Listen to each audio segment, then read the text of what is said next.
Muy bien, estamos aquí ya desde el Instituto de Desarrollo del Pensamiento Patria Soñada. Vamos a estar teniendo una entrevista también con uno de los ponentes que justamente en esta fecha, aquí en la ciudad de Asunción, como conferencista del Foro Internacional del IDPPS, y hablarnos justamente de este tema bastante importante del cual que íbamos abordando. Y voy a recibir a Marcos Falcone. ¿Cómo estás, Marcos? Un gusto. Estamos en contacto a través de la tecnología también. Un gusto estar contigo. ¿Cómo estás?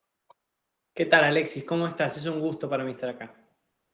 Bueno, queremos ir hablando un poco también acerca de todo esto y principalmente de qué aspectos en este sentido considera más preocupante de la influencia política y cultural de China en América Latina. Queremos conocer un poco acerca de tu opinión.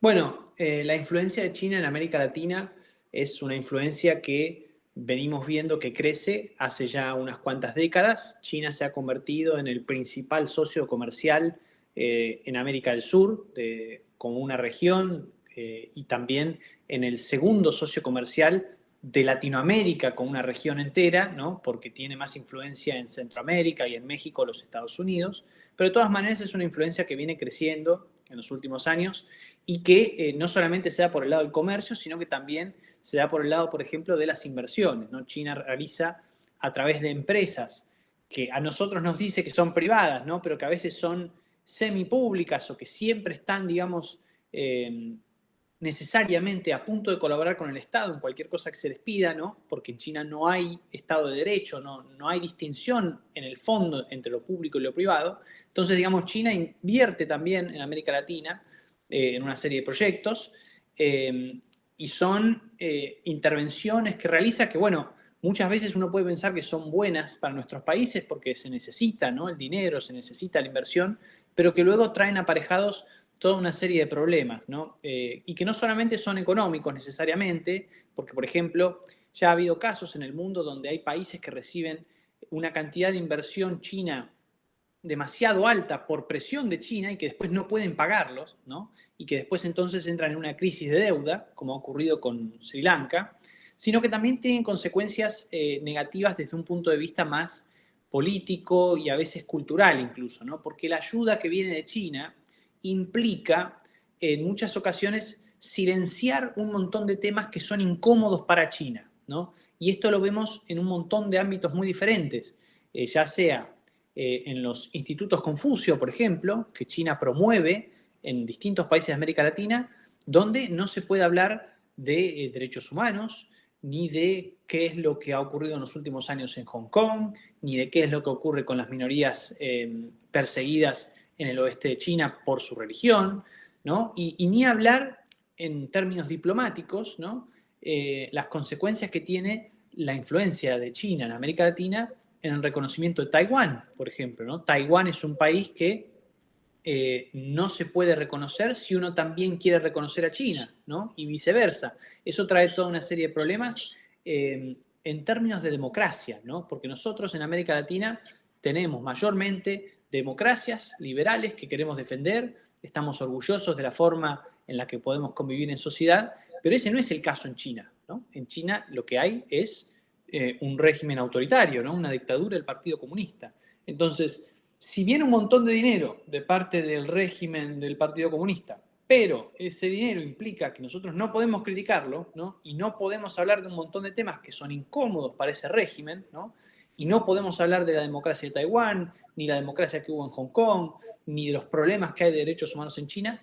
Eso es un problema, ¿no? Entonces, bueno, la influencia de China en América Latina en un principio parece positiva para la sociedad, pero a la larga se puede revelar bastante problemática.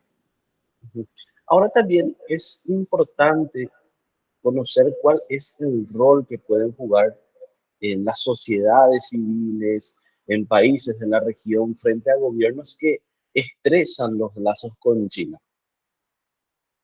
Bueno, yo creo que lo que se puede hacer desde la sociedad civil es presionar a nuestros gobiernos en nuestros países de América Latina para que no dejen de lado las cuestiones no económicas en las relaciones con China, ¿no?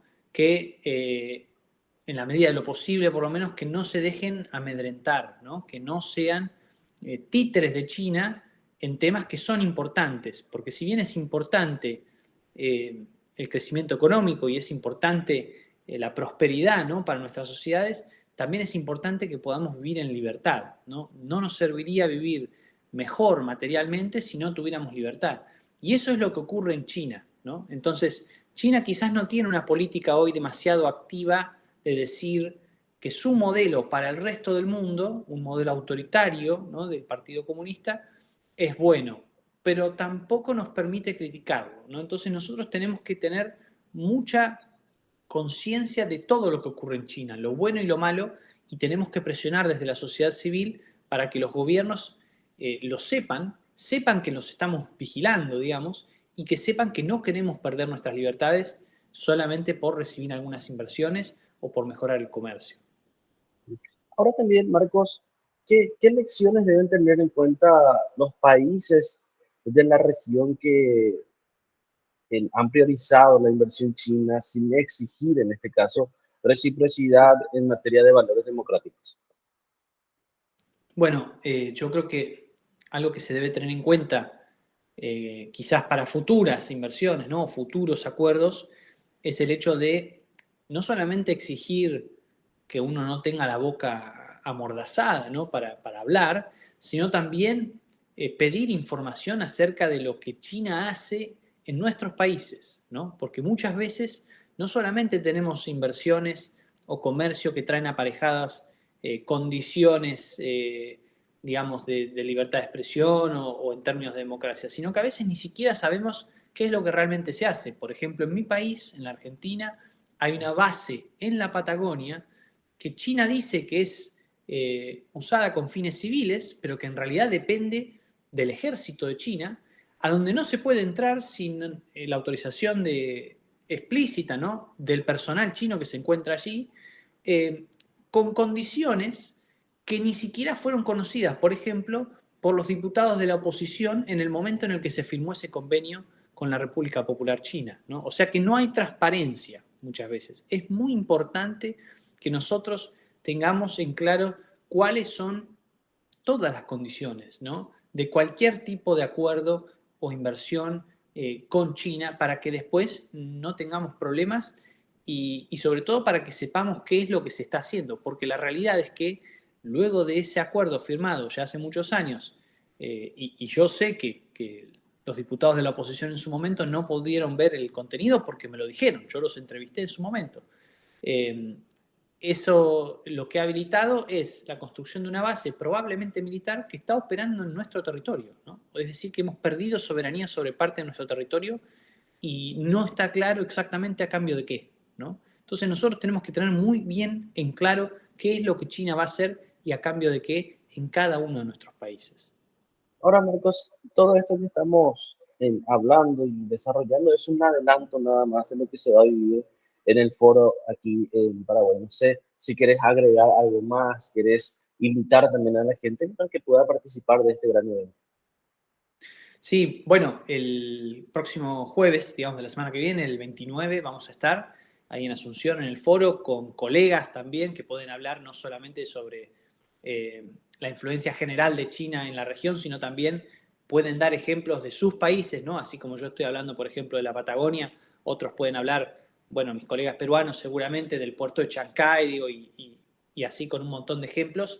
Invitamos, obviamente, a todo el público que se quiera acercar porque va a ser una jornada muy importante donde creo que nosotros tenemos que ponernos de acuerdo, ¿no? En cuál es la mejor forma de hacer esta resistencia desde la sociedad civil, ¿no? Al avance de China para que no implique una merma en nuestra calidad democrática, ¿no? Porque la verdad es que vemos problemas graves, ¿no? Vemos problemas de los que no hemos hablado incluso en esta entrevista, como puede ser, por ejemplo, las invitaciones permanentes que hace China a periodistas y políticos de todos los arcos políticos, ¿no? No solamente de izquierda, sino también de derecha, de centro, para que viajen a China, ¿no?